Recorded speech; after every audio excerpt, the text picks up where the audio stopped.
Muy bien. Bien, doctores, bienvenidos nuevamente a MedClass 302. Soy el doctor Frank Bellodas. Vamos a revisar la asignatura de farmacología.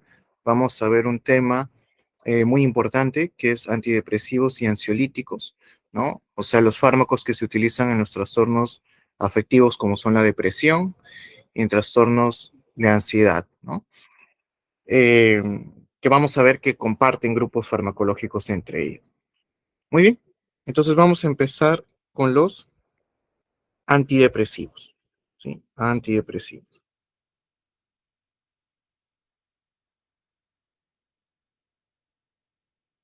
Ahora, los antidepresivos vamos a encontrar en los antidepresivos vamos a encontrar distintos grupos farmacológicos.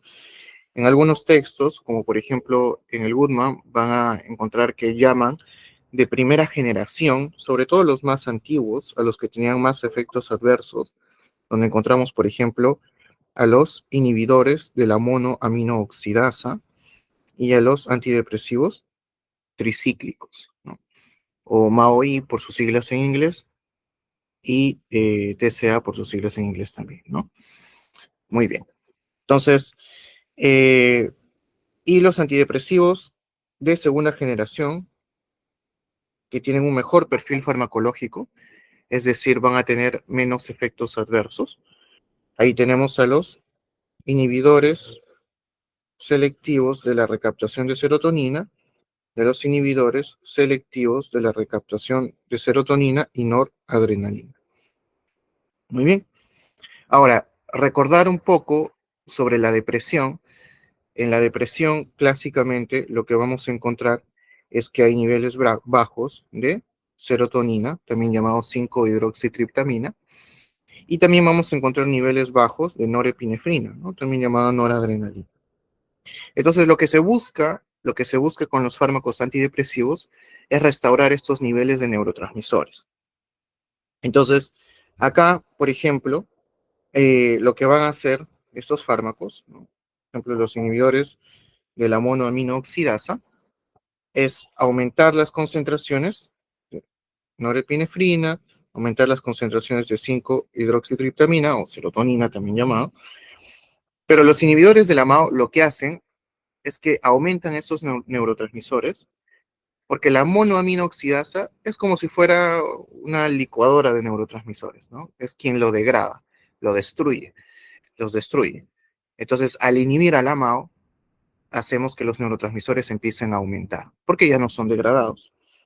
Entonces, básicamente, el mecanismo por el cual aumenta los neurotransmisores, los inhibidores de la MAO, es porque disminuyen la destrucción, que en metabolismo se llama catabolismo, ¿no? O sea, disminuyen la destrucción de los neurotransmisores. Muy bien.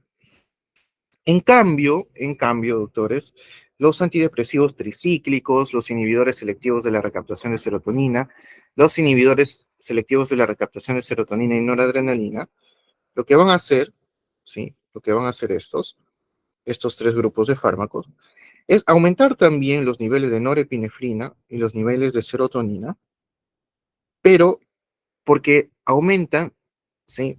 O mejor dicho, eh, cuando se utiliza la serotonina, cuando se utiliza la norepinefrina, estos neurotransmisores, vamos a esquematizarlo acá, ¿sí? Estos neurotransmisores tienen que unirse. Aquí estaría la neurona presináptica, aquí estaría la neurona postsináptica. Entonces, imaginemos que el neurotransmisor es de color verde. Aquí se está liberando el neurotransmisor y es captado por su receptor. Muy bien. Una vez que ejerce su función biológica, este neurotransmisor tiene que ser recaptado, o sea, es recogido por, ¿sí? por la neurona presináptica y vuelve a las vesículas presinápticas, ¿no? Esperando otro momento en que va a ser liberado. Muy bien. Si yo bloqueo esa recaptación, o sea, inhibo la recaptación, lo que va a pasar es que el neurotransmisor, ya sea serotonina o ya sea norepinefrina, va a quedarse en el espacio sináptico mucho tiempo. Entonces va a seguir activando y activando y activando su receptor. Entonces va a haber mayor sinapsis serotoninérgica, mayor sinapsis noradrenérgica, y es gracias a que se está bloqueando la recaptación. Entonces aquí aumentan los neurotransmisores, pero no es por una disminución del catabolismo, sino es por una disminución de la recaptación. ¿Qué ocurre? Cuando hablamos de la noradrenalina, los canales que ayudan a recaptar la noradrenalina son los transportadores de noradrenalina, o NET, por sus siglas en inglés. Y los transportadores de serotonina son CERT, también por sus siglas en inglés, ¿no? Transportador de serotonina, transportador de norepinefrina. Muy bien. Entonces estos son bloqueados para que no haya recaptación. Y de esa manera tenemos una vista general, un panorama general de cómo es que funcionan estos medicamentos, ¿no? Vamos a hablar también de algunas consideraciones clínicas importantes sobre estos medicamentos. Entonces vamos a colocar acá consideraciones clínicas. Es muy importante que tengan en cuenta, sobre todo acercándonos un poco a la parte de la terapéutica, ¿no? Muy bien. Entonces, por ejemplo, en las consideraciones clínicas tenemos que tener en cuenta que los antidepresivos no actúan de inmediato. Eso es algo muy importante, doctores. Acuérdense siempre, los antidepresivos no actúan de inmediato. Tienen un tiempo de espera. O sea, debemos esperar para que actúen. Es lo que se llama un lapso de espera terapéutico. ¿Cuánto es ese tiempo? ¿No? Aproximadamente un mes, pero puede ir desde las 3 hasta las 4 semanas. Por ejemplo, en los fármacos que tienen menos tiempo para ejercer su efecto está el escitalopram, que es un inhibidor selectivo de la recaptación de serotonina, por ejemplo. Y recién después de ese tiempo empieza a verse los efectos biológicos y obviamente la mejoría clínica de los pacientes. Ahora, ¿por cuánto tiempo se tiene que dar estos medicamentos? Recuerden que como consideración clínica, los pacientes que están cursando un cuadro de depresión no son manejados solo con antidepresivos, sino que muchas veces son acompañados de psicoterapia. Y la psicoterapia, ¿no? Según la evidencia científica, al menos en los casos de depresión, el tiempo que se necesita para que se vean realmente los efectos a largo plazo de la psicoterapia son aproximadamente 6 meses. Por eso es que los antidepresivos se dejan siempre como mínimo 6 meses. Es la llamada fase de mantenimiento, ¿no? O sea, se deja el medicamento por lo menos 6 meses, por lo menos 6 meses, pero puede durar hasta un año, por ejemplo. Y luego de eso se reevalúa, ¿no? Se reevalúa en función de la mejoría clínica, en este caso, cómo se está tolerando también la medicación, todo eso se va evaluando, pero el periodo mínimo es 6 meses. Muy bien. Entonces, vamos a pasar a hablar de algunos de estos fármacos, ¿sí?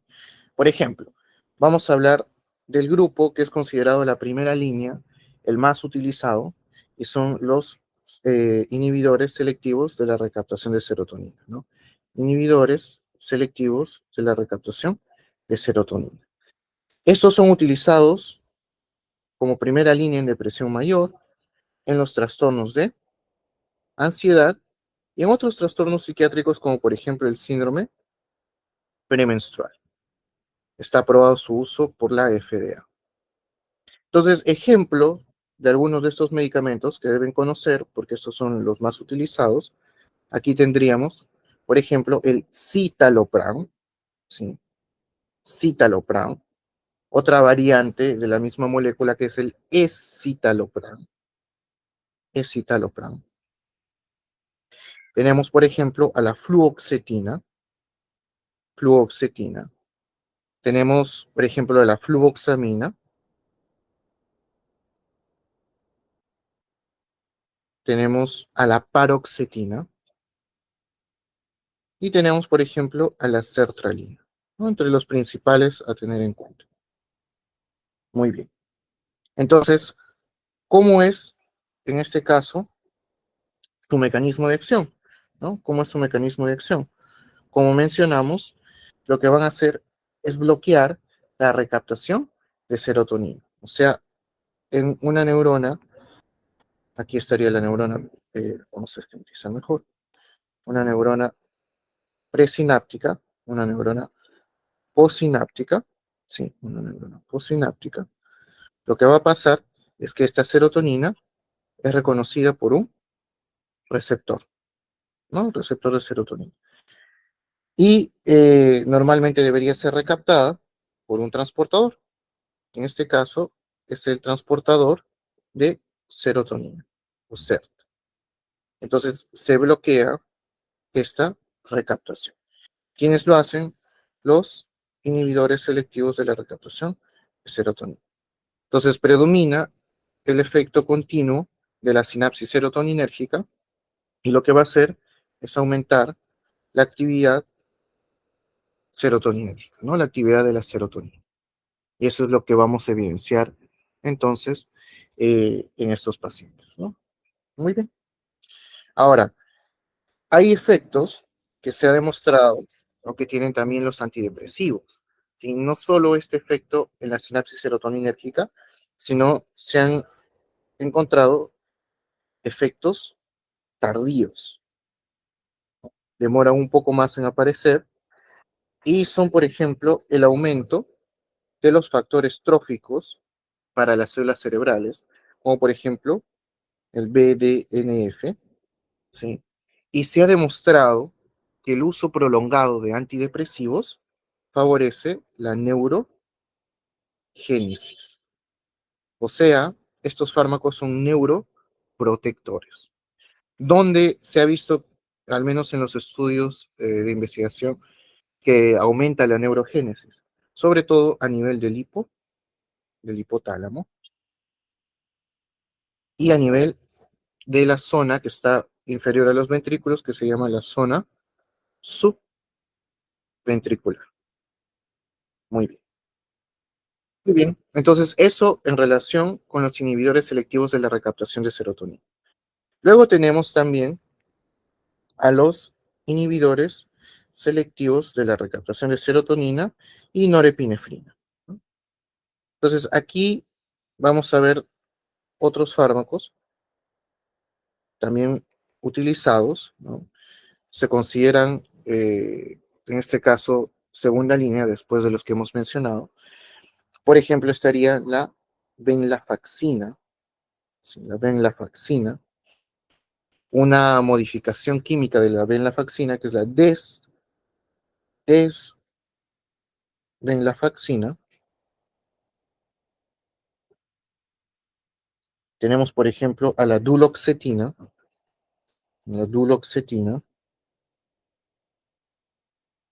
y, por ejemplo, el milnacipran, ¿no?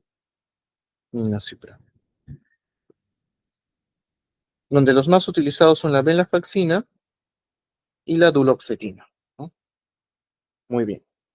Entonces, aquí lo que va a bloquearse va a ser no solo el transportador de serotonina, sino también se van a bloquear los transportadores, o sea, no solo el transportador SER, sino también el transportador de norepinefrina, ¿no? El NET. Entonces, ¿eso qué va a hacer? Aumenta la actividad de la serotonina y aumenta la actividad, en este caso, de la norepinefrina. Muy bien. Entonces, si aquí aumentaba solo la serotonina, aquí aumenta la serotonina y la norepinefrina. Cuando se plantearon o se desarrollaron estos fármacos, se creía que esto iba a hacer que el efecto antidepresivo sea mucho mayor, ¿sí? Porque se está actuando en dos neurotransmisores. Sin embargo, no se observa mucha diferencia en realidad en el manejo de la depresión. Lo que sí es que cuando los pacientes usualmente no responden bien a fármacos de primera línea, como son los selectivos de la recaptación de serotonina, se puede considerar pasar a los de la recaptación de serotonina y norepinefrina. como una segunda línea. Pero no es que la potencia sea abismalmente distinta, ¿no? Contrario a lo que se creía. Ahora, no solo se utilizan en depresión, por ejemplo, la duloxetina, que lo voy a colocar acá, duloxetina, se utiliza en otras patologías, como por ejemplo cuando hay neuritis periférica y esa neuritis periférica produce dolor neuropático. También se utiliza en pacientes con fibromialgia, la duloxetina. Entonces, no solo tiene como utilidad clínica el manejo de la depresión. Muy bien. Ahora, acá hay otra posibilidad de grupo farmacológico y son los antagonistas de los receptores de serotonina.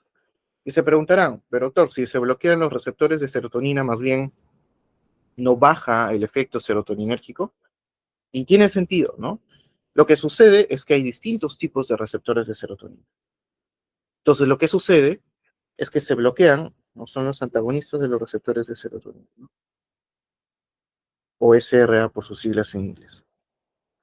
Entonces, lo que sucede es que son muy específicos de los receptores 5HT2. Y eso hace que active otros receptores que sí mejoran el curso clínico de los pacientes con depresión. Ahora, lo que se ha visto es que también mejoran el curso clínico de los pacientes con insomnio. Entonces, muchas veces estos fármacos son alternativas en los pacientes que tienen depresión e insomnio muy marcado, ¿no? Muy bien. Entonces, ejemplos de estos fármacos, vamos a ver, estarían, por ejemplo, la trazodona, ¿sí? Trazodona, la nefazodona, por ejemplo, la mirtazapina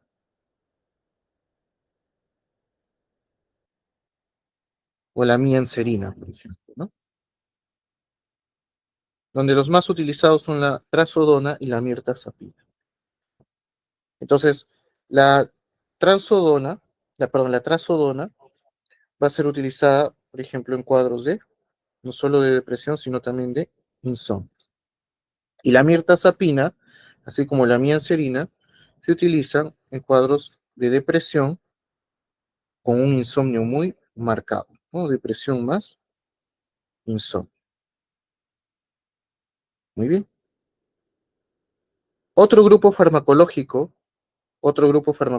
bueno, es un solo fármaco, ¿sí? Que va a ser el bupropión o bupropión,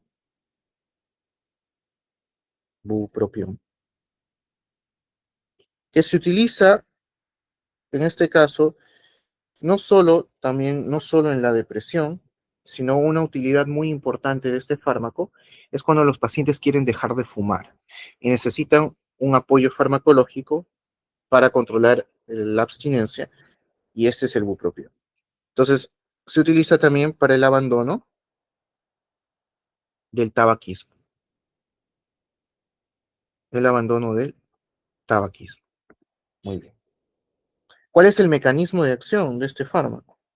Sí, el mecanismo de acción es que va a inhibir también los transportadores de norepinefrina, ¿sí? Entonces va a inhibir los transportadores de norepinefrina y eso aumenta las concentraciones de norepinefrina. Pero ¿qué se ha encontrado? Que además el bupropión va a inhibir los transportadores de la dopamina. O sea, también bloquea la recaptación de dopamina, aumentando los niveles de dopamina. Recuerden que la dopamina es el neurotransmisor del placer. Entonces, esto de alguna manera suple el placer que generaba el consumo de tabaco. Entonces, eso ayuda a que tenga utilidad en este tipo de adicción. Muy bien. Entonces, eso en relación con el bupropión. Se puede utilizar otros fármacos como antidepresivos que pertenecen a otros grupos farmacológicos, pero tienen efecto antidepresivo también, como por ejemplo los llamados antipsicóticos, ¿sí? Y específicamente dentro de los antipsicóticos, los que tienen efecto antidepresivo son los antipsicóticos atípicos.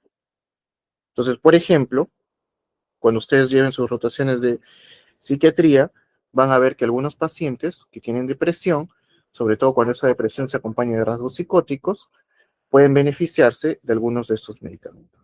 Como por ejemplo la quetiapina, que tiene también un efecto antidepresivo, la olanzapina, también tiene un efecto antidepresivo, y el aripiprazol, ¿sí? Aripiprazol. Son antipsicóticos atípicos, también llamados antipsicóticos de segunda generación. Muy bien. Lo que hacen los antipsicóticos atípicos es bloquear los receptores dopaminérgicos. Eso tiene que ver más con el tema de antipsicóticos, solo que los estamos trayendo a cotación, porque tienen un efecto también antidepresivo, ¿no? Antidepresivo. Se ve que aumentan la sinapsis serotoninérgica. Muy bien. ¿Qué otros medicamentos vamos a tener entonces? Vamos a tener a los antidepresivos tricíclicos, ¿sí? Los antidepresivos tricíclicos. Muy bien. Entonces, en los antidepresivos tricíclicos, vamos a observar que su mecanismo de acción va a incluir, como dijimos en las generalidades, ¿no? Va a incluir, en este caso, la disminución de la recaptación, ¿sí? De serotonina y norepinefrina, porque inhiben los transportadores, ¿no? O sea, va a inhibir o bloquear el transportador de norepinefrina y aumenta la norepinefrina. Va a bloquear el transportador de serotonina y eso aumenta la serotonina. Muy bien. Pero además, los antidepresivos tricíclicos tienen efectos en otros receptores. O sea, van a tener efectos, por ejemplo, en otros receptores como pueden ser los receptores histaminérgicos, pueden tener efecto en los receptores 5-HT2 también, van a tener efecto en los receptores alfa 1 o adrenérgicos, van a tener efecto en los receptores muscarínicos. ¿Y cuál es ese efecto? Los bloquean, ¿no? Antagonizan estos receptores. Entonces, esa es la razón por la que aparecen tantos efectos adversos con el uso de los antidepresivos tricíclicos, porque este antagonismo de otros receptores es el causante de sus efectos adversos, que vamos a ver en un momento. Muy bien. Entonces, ¿qué ejemplos de fármacos vamos a encontrar en este grupo, ¿no? Ejemplos de fármacos. Uno de los más conocidos, ¿no? Es la amitriptilina, ¿no? Por ejemplo, la amitriptilina. Está también la desipramina, ¿sí? La nortriptilina,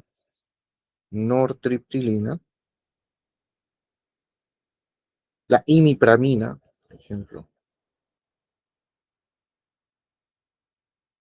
la clomipramina,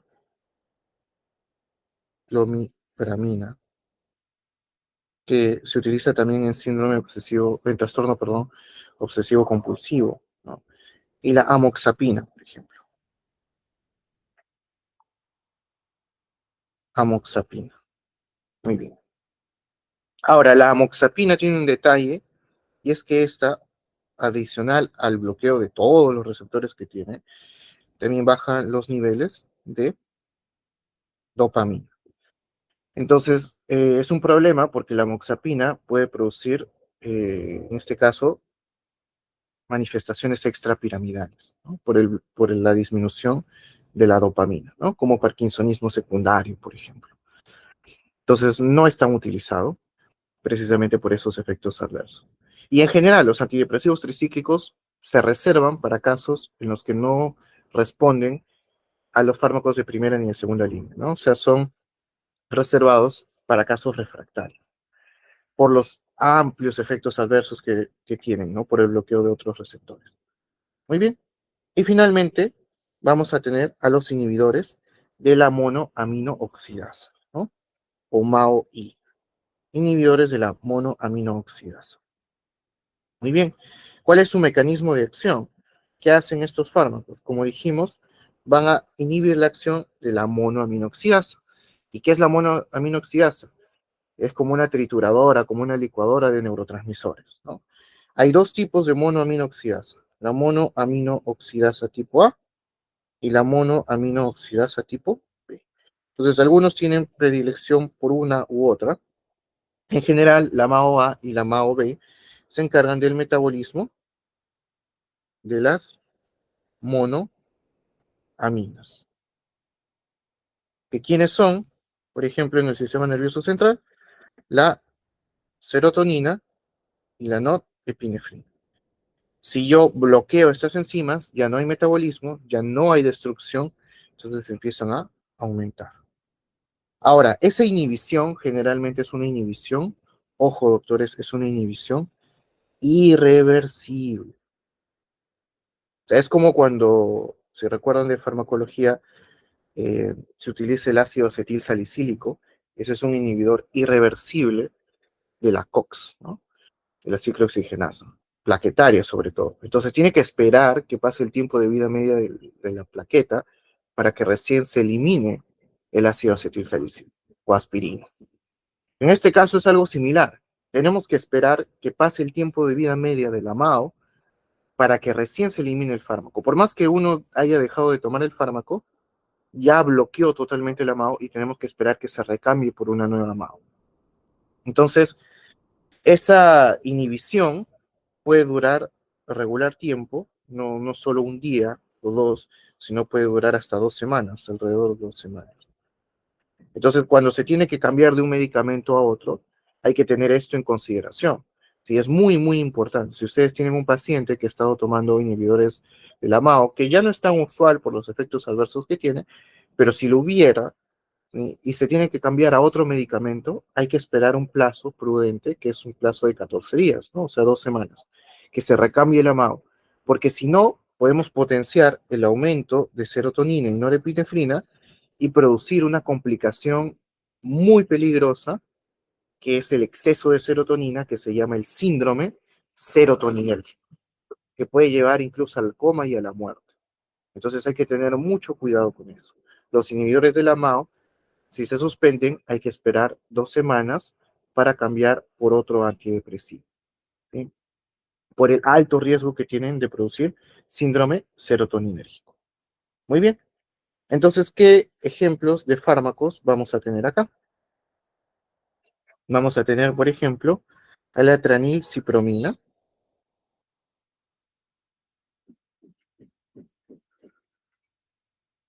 a la fenelcina, por ejemplo, a la isocarboxacida, y uno de los más conocidos, sobre todo por su utilidad en la enfermedad de Parkinson, es la selegilina, ¿no? Se ha visto su utilidad no solo para el manejo de la depresión, sino también ayuda con las manifestaciones clínicas de la enfermedad de Parkinson, la selegilina. Muy bien.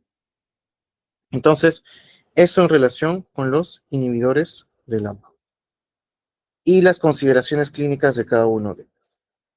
Luego es importante mencionar un poco sobre las propiedades farmacocinéticas. Recuerden, doctores de farmacología general, que farmacocinética es lo que, en este caso, el cuerpo le hace al fármaco, ¿no? Las modificaciones que tiene el fármaco dentro del cuerpo, esa es la farmacocinética. Entonces ahí está, por ejemplo, su metabolismo, ¿no? Y el metabolismo de la mayoría de los antidepresivos es gracias a una enzima hepática que es el citocromo P450, que es una enzima muy utilizada por la mayoría de fármacos para su metabolismo. Entonces hay que tener cuidado porque eso significa que puede haber riesgo de interacción con otros medicamentos. Por ejemplo, ¿no? Si hablamos de los inhibidores selectivos de la recaptación de serotonina, estos van a tener sobre todo uso del CYP2D6 y suelen ser inhibidores de esta isoforma, del CYP450. Entonces hay que tener cuidado con los pacientes que utilizan fármacos que van por esta vía, ¿no? Que son metabolizados por esta vía, ¿sí? Eh, Muy bien. Tenemos, por ejemplo, a los inhibidores de la recaptación de serotonina y norepinefrina, estos, hablando de su metabolismo, sí, van a tener excreción hepática y renal. Entonces hay que tener cuidado con los pacientes que tienen hepatopatías crónicas o falla renal crónica, ¿no? Algún grado de falla renal. Los antagonistas de los receptores de serotonina también tienen metabolismo, perdón, excreción hepática y renal. Ahora, sobre todo, hay que tener mucho cuidado con que no vaya a ocurrir su uso en hepatopatías severas o falla renal crónica es con la mirtazapina, ¿no? La mirtazapina. Hay que tener especial cuidado con ese fármaco. Muy bien. El bupropión, ¿sí? El bupropión o bupropión, como habíamos mencionado, también va a tener igual excreción hepática y renal, ¿no? Muy bien. Los antidepresivos tricíclicos. Estos tienen también interacción, sobre todo con el CYP2D6. Es más, un pequeño porcentaje de los pacientes que consumen antidepresivos tricíclicos van a metabolizarlo un poco más lento. Es decir, son metabolizadores lentos del CYP2D6, ¿no? Alrededor del 7% de los pacientes son metabolizadores lentos. Si lo metabolizan lentamente, quiere decir que sus concentraciones en sangre se mantienen más elevadas. Entonces, eso quiere decir que estos pacientes tienen mayor riesgo de intoxicación con antidepresivos tricíclicos. Entonces, hay que tener cuidado con eso. ¿Qué más es importante mencionar acá?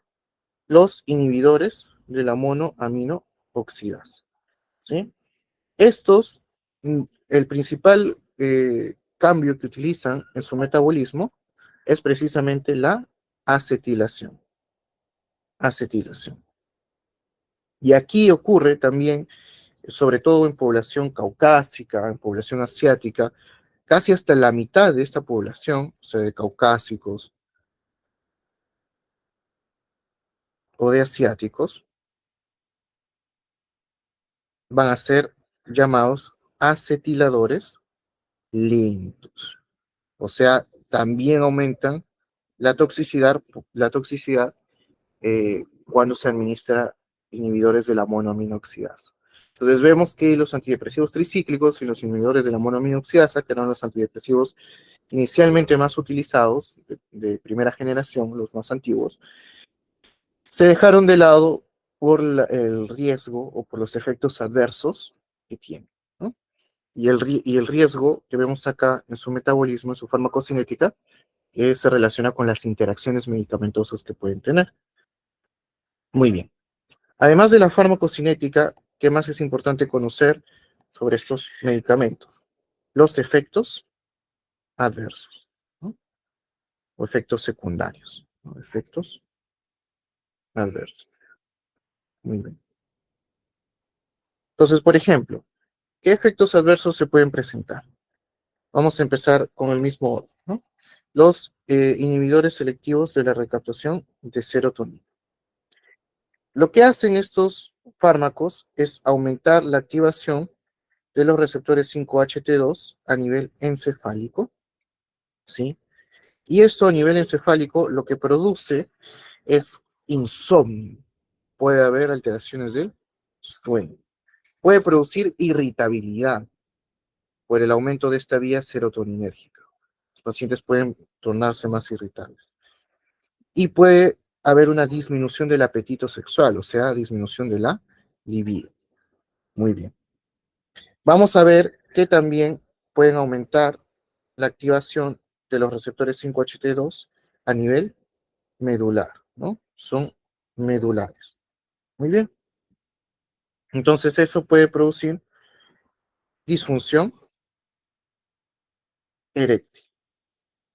Puede producir también, por ejemplo, anorgasmia. Todos estos, todos estos efectos adversos, como vemos, afectan la vida sexual de los pacientes y pueden ser un motivo importante de descontinuación de la medicación.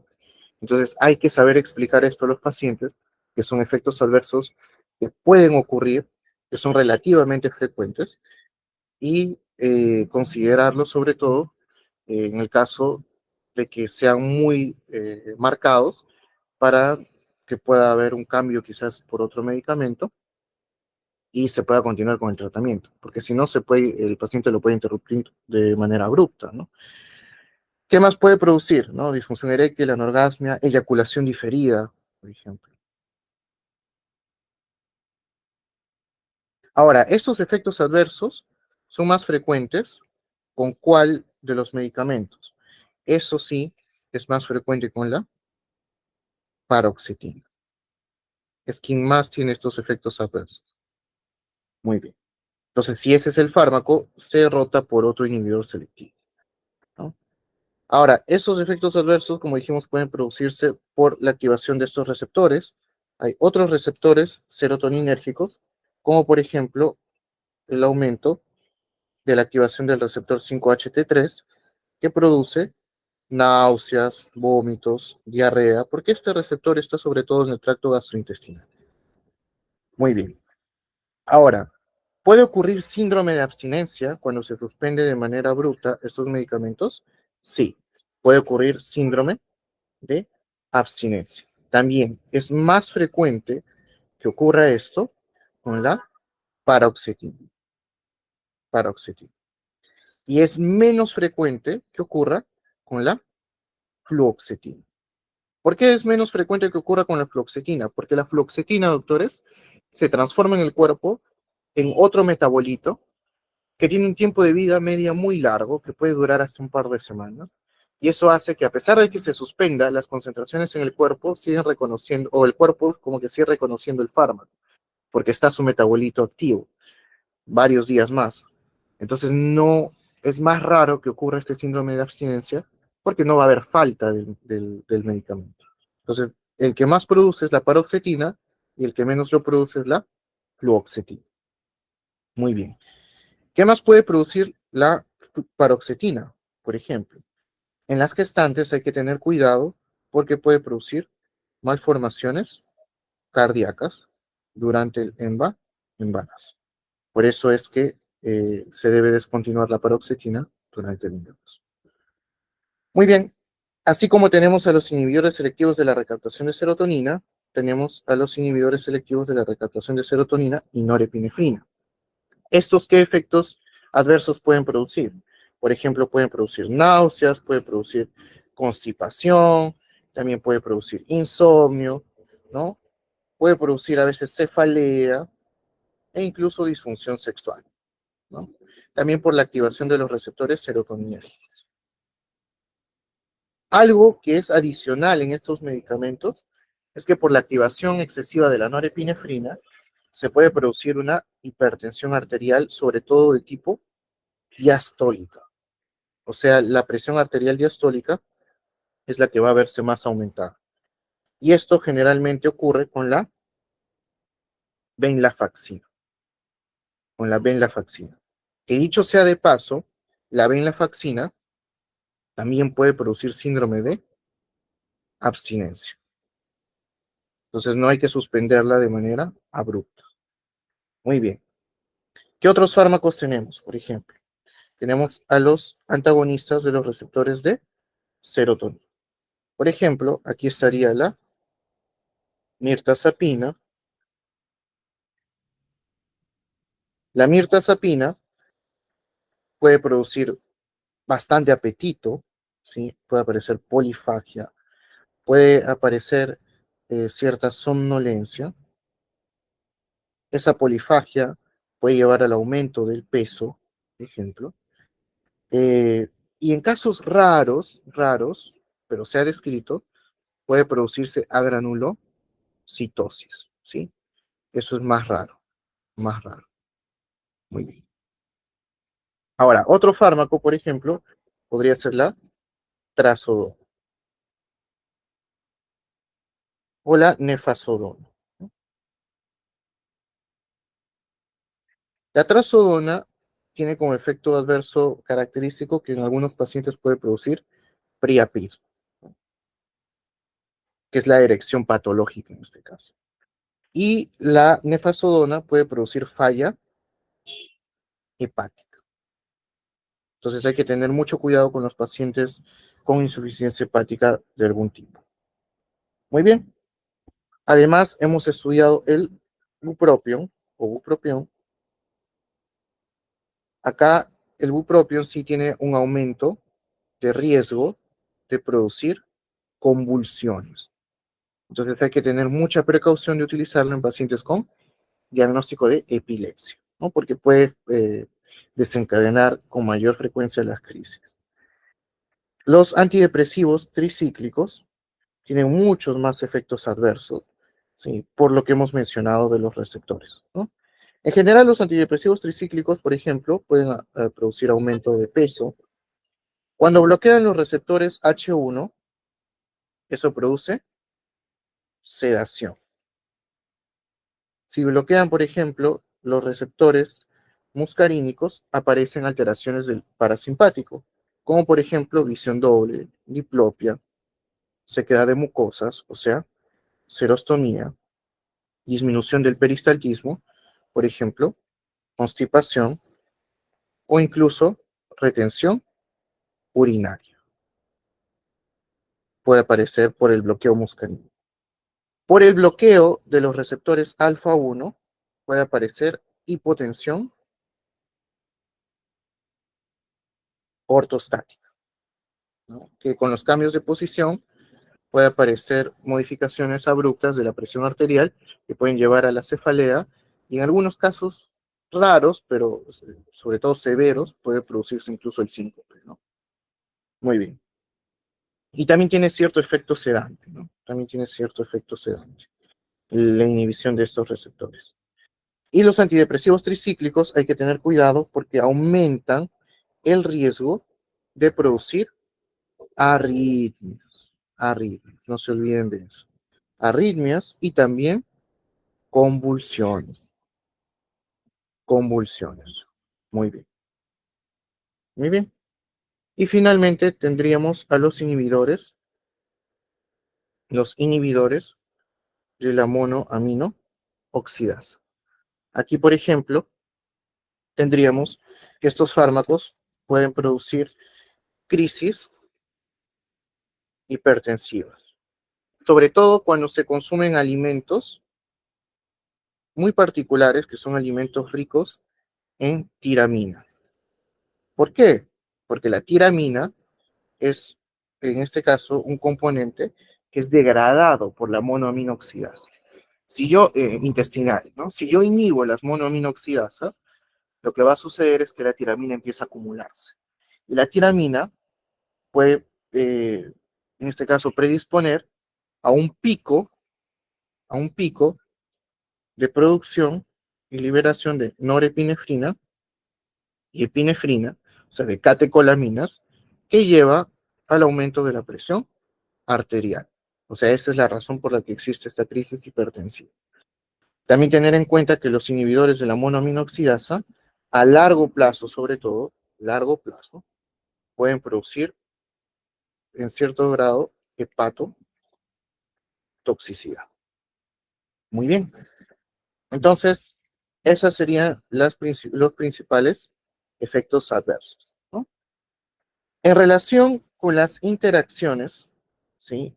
Eh, aquí es muy importante, voy a colocar interacciones, no combinar, sobre todo los inhibidores de la monoaminoxidasa, ¿sí? No combinarlos entre ellos con otros antidepresivos, porque existe el riesgo del síndrome serotoninérgico. Entonces vamos a hablar un poco de este síndrome peligroso, ¿no? Que puede llevar incluso al coma y a la muerte, ¿no? Va a haber un aumento característico de la temperatura corporal, puede aparecer rigidez muscular, pueden aparecer temblores, por ejemplo, pueden aparecer movimientos involuntarios como mioclonías, Puede haber inestabilidad autonómica que se puede manifestar como hipotensión ortostática, por ejemplo, o diaforesis, ¿sí? Puede llegar a la irritabilidad, a la confusión, por ejemplo, o a la agitación, ¿no? A la agitación. Y en casos más extremos, puede llegar a producir el coma e incluso la muerte. Recuerden que el síndrome serotoninérgico se produce por un exceso de serotonina y recuerden, los pacientes con depresión tienen alto riesgo de suicidio. Entonces, en psiquiatría, seguro les van a mencionar, ¿no? Algo que puede utilizar un paciente con riesgo de suicidio, si es que quiere cometer suicidio, es utilizar su propia medicación. Entonces, los pacientes con depresión pueden utilizar sus antidepresivos en exceso y producir un síndrome serotoninérgico que hay que saber identificar rápidamente porque puede poner en riesgo la vida, puede llegar a ser mortal. Y es más peligroso cuando el paciente ha estado con inhibidores de la monoamino oxidasa, ¿sí? Con cualquiera de las otras combinaciones, ¿no? De los otros fármacos. Muy bien. Entonces, eso en relación con los antidepresivos. Los ansiolíticos, sí, doctores, los ansiolíticos, en los ansiolíticos vamos a encontrar grupos farmacológicos parecidos, ¿sí? Porque vamos a ver que en el trastorno de ansiedad también se ve que en su fisiopatología hay una alteración de los neurotransmisores como son la serotonina y la norepinefrina. Entonces aquí son especialmente útiles los inhibidores selectivos de la recaptación de serotonina. Primera línea, ¿sí? Primera línea. También los inhibidores selectivos de la recaptación de serotonina y norepinefrina. Específicamente, uno que puede ser muy útil es la venlafaxina. La venlafaxina. Muy bien. También se pueden utilizar benzodiazepinas, que son, en este caso, fármacos que sobre todo se utilizan para una acción inmediata, ¿no? Para una acción inmediata. Entonces, por ejemplo, aquí estarían el alprazolam, el clonazepam, el diazepam, lorazepam, oxazepam, por ejemplo. Son entre ellos los más utilizados en trastornos de ansiedad. Ojo que las benzodiazepinas hay que tener cuidado porque tienen riesgo de producir dependencia e incluso abuso, ¿no? Entonces hay que tener cuidado con eso, ¿no? Las benzodiazepinas tienen riesgo de dependencia y abuso, ¿no? Y incluso pueden producir síndrome de abstinencia si se interrumpen de manera abrupta. Por ejemplo, aquí estaría, en el síndrome de abstinencia, se ve que se incrementan los síntomas o las manifestaciones de la ansiedad, incluso pueden aparecer convulsiones en algunos casos. Muy bien. Eh, Además de las benzodiazepinas, otros fármacos que se pueden utilizar con menos frecuencia, eso sí, son, por ejemplo, la buspirona. La buspirona tiene como mecanismo de acción ser un agonista parcial, o sea, activa de manera parcial los receptores 5-HT1A. Entonces, así aumenta las concentraciones de norepinefrina. Muy bien. Otros fármacos también, en algunos casos utilizados, ¿no? Son los antagonistas adrenérgicos beta 2. Perdón, beta, ¿no? Beta en general. Adrenérgicos beta. Como por ejemplo que se pueden utilizar en algunos casos puntuales, ¿no? Sobre todo el propranolol y el nadolol, se podrían utilizar en algunos casos puntuales, pero tienen el efecto secundario de que al ser bloqueantes adrenérgicos, pueden bajar abruptamente la presión arterial y eso puede ser muy peligroso. Muy bien, entonces, consideraciones clínicas. Eh, los inhibidores selectivos de la recaptación de serotonina, las benzodiazepinas, los inhibidores selectivos de la recaptación de norepinefrina, pueden utilizarse todos estos a largo plazo, ¿sí? Pero sobre todo los que se utilizan a corto plazo, tendríamos las benzodiazepinas, o sea, un efecto inmediato, y en algunos casos puntuales los antagonistas de los receptores beta adrenérgicos, ¿no? Ahora, entonces, ¿qué estamos concluyendo, no? Consideraciones clínicas. Estamos concluyendo que para el tratamiento de los trastornos de ansiedad, si queremos un efecto rápido, necesitamos benzodiazepinas y ya le vamos dando al paciente sus inhibidores selectivos de la recaptación de serotonina para que conforme vaya pasando esas 3 a 4 semanas, se logre el efecto y ya solo se quede con los inhibidores selectivos de la recaptación de serotonina. Esto recuerden con su psicoterapia, que sería la psicoterapia cognitivo-conductual, ¿no? Que es lo ideal en estos pacientes. Muy bien. Entonces, eso sería lo principal.